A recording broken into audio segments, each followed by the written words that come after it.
жағынан түсіндіріп жатырмын да. Адамға адамның маңыздылығын ештеңкемен салыстыруға келмейді деп ойлаймын негізі.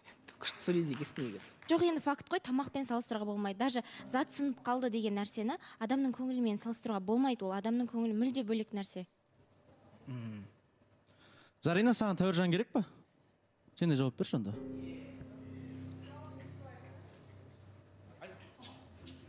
Ал сіз айтыңыз. Маған бір Қандай интуиция дәрежеде сияқты керек десей. екен? Енді мен де солай жауап берейін. Ауа сияқты емес, бірақ анда-санда аптасына 2-3 рет керек болып қалады. Аптасына 2-3 рет? Мен енді тамаққа деп атқан жоқпын, ауаға теңеп атқан жоқпын, просто аптасына 2-3 рет керек. Жоқ, болады. Мысалы, настроением түсіп тұрады да, Тәуіржанмен жолығамыз ғой. Сосын үйге деген күшті мотивациямен, бәрі үйдегілер байқайды, ай, Тәуіржан деген сен зарядтап жібердің ма деп. Мақтаймын ғой енді бәріне Тәуіржанды. Жоқ, енді дұрыс жағынан ғой, баласақан дұрыс жағынан. Андай, өмірге деген талпынысына ашылып, қасында осындай жақсы адам жүр деген сияқты бір болады да, мотивация. И содан кейін барып, Сіздердің теңеулеріңіз енді. жетеді сол нәрсе. Жандос, рахмет. Тәуіржан. Ау. В общем, Білесіз ба, өзіңіз қатты ойланып тұрсыз? жоқ, мен просто мынау екіншісі не екенін түсінбей тұрмын. Қорқып тұрмын кішкене не екенін. Папка сияқты бір? Папка ма? Папка ма? Өзім аша берсем болады шығар. Иә, шыныз не екен? Рахмет. Негізі Заринаға ма еді? Негізі, иә. Зарина, өзіңіз ашып Просто көресіз. өзім бірінші ашып көріп алайын деген Не ғой. екенін білмей Точно тұрсыз. беретін нәрсе ма? Қалай болады екен деп. Нормальный сияқты, нормальный дүние сияқты. Қаңыз, мынау сізге ашып көре беріңіз. Енді қатты ашпай қойсаңыз болады. Ананы көре беріңіз. Ал, ашып көресіз ба? Ашсын, сосын түсіндіремін не екенін.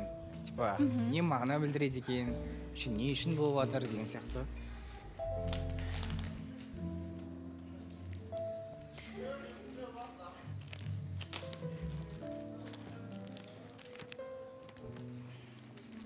Қандай сыйлық болды екен? Бұл жолы немен таңғалдырады екен деп ойлап тұрмыз.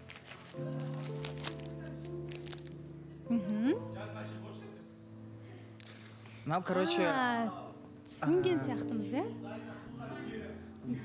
Зарина деген... Зари деген нүкте тұр. Зари деген нүкте, ол получается Зари деген жұлдыз бар аспанда. И сосын біз 17 декабрь күні танысқанбыз ғой, получается. И сол жерде бәрі көрсетілген. Яғни 17 желтоқсан күні Алматы қаласынан түсірілген сияқты. Дәл осы бейне. Иә, әдемі, ерекше сыйлық.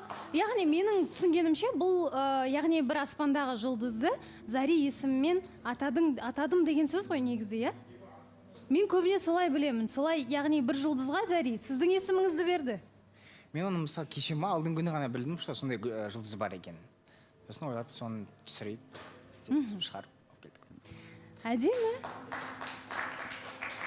Ұнады ма Зарина сізге? Иә, баласақаным, мен негізі осындай аспан әлемін зерттеген қатты жақсы көрем.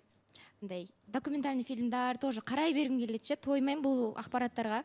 Өте бір ерекше сыйлық болды деп айтсам болады. Үйге іліп қойып, қарап зерттейтіндей. Просто андай үлкен подароктар беріп жатсам, уже адамдар жазады ғой тоже. А Заринаға ол тоже маңызды да, адамдар не жазып жатқаны. Сосын андай бір үлкен бір подароктар берсем, Зарина, алданып қалдың ба, бір нәрсе, типа сондай нәрсе болмас үшін мен андай минимализммен приятный нәрсе Мағынасы бар. бастадым да, иә, мағынасы бар. Ой, жарайсыздар, енді үнемі креативке толы сыйлықтар беріп жатады. Енді мен өз сұрағыма жауап таба алмадым. Оны өзіңіз айттыңыз, келесіде міндетті түрде болып жатса, жиып әкеліп барлығына жауап беремін деп. Сол кезде тыңдарымыз таныстық, Зарина. Жалғасқанда сол бір сөйлесіп аламыз, баласақаным. Бір сөйлесу дейді. Сөзіміз бар. Жақсы. Жақсы. Рахмет Тәуіржан келгеніңізге, шығарып салайық. Қана алып берсең айта.